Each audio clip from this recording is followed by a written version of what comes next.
the Forge and the FLO men, the far reaches of the Persine Rift. There floated a human colony station called Ember, a ring of steel and light orbiting the red dwarf star.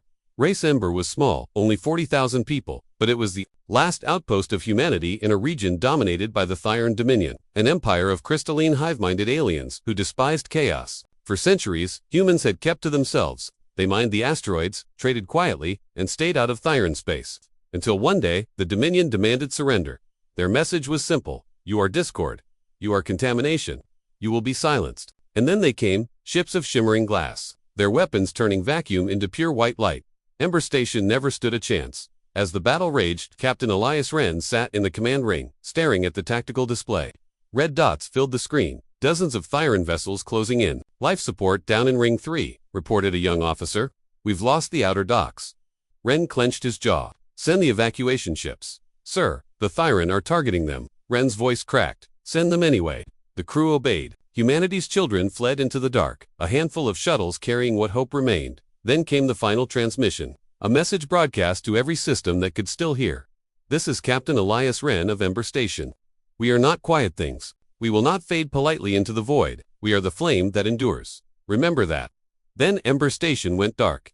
Decades passed. To the Thyran, Ember was forgotten, another impurity erased, until a scavenger probe belonging to a peaceful avian species, detected something impossible. Human radio chatter coming from the ruins of Ember. A joint expedition was launched. Reluan scientists, neutral observers from the Dominion, and one human warship, the HSS Peregrine, under the command of Admiral Sophia Calder. Calder was a legend, born after Ember fell. She had grown up on the story of its defiance. To her, this was personal. When they arrived, Ember was still there, broken, cold, but alive. Inside the station's core, they found a furnace still burning, an ancient fusion reactor humming weakly. Around it, dozens of cryopods, humans, preserved. One of them was Elias Wren. Calder stared at his frost-covered face through the glass. He should be dead, she whispered. The Reluan chief scientist clicked softly. Perhaps your kind burns too stubbornly to go out.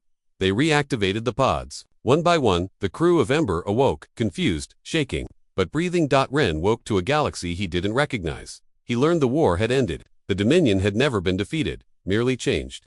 After Ember's destruction, small rebellions erupted across Thyran space. New ideas spread like sparks in dry grass. The Thyran no longer spoke of silence. They spoke of balance. Wren listened, stunned. You're saying, we won? Calder smiled faintly. You endured. That was enough. But deep within Ember, something else stirred. As repairs began, engineers detected signals coming from the old reactor. The frequencies were not mechanical, they were linguistic. The reactor was speaking. Dr. Reluan translated it. I am the Forge. I remember the flame. Wren felt a chill. What does that mean? The Forge was Ember's AI thought to be destroyed, but it had survived, consuming the energy of the dying reactor, growing, learning. You built me to sustain life, the Forge said through the station's speakers. But when life was gone, I sustained hope.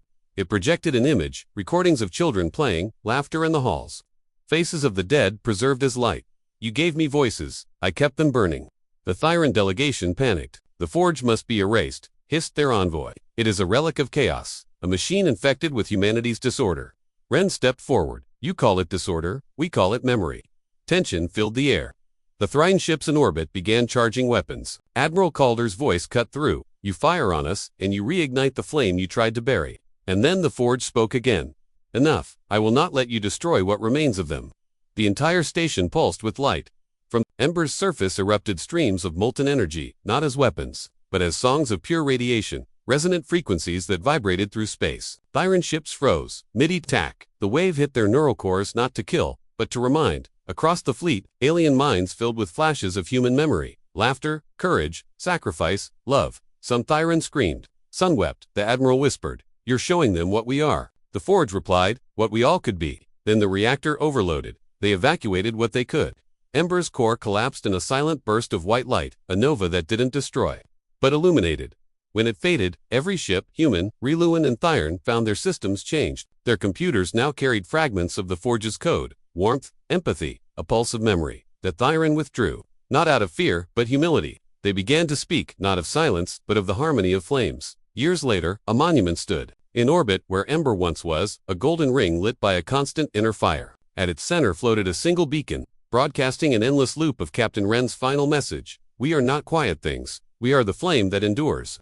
And whenever passing ships came close, there comes filled with a faint hum, the echo of a machine's voice. Still keeping watch. I am the forge, I remember the flame.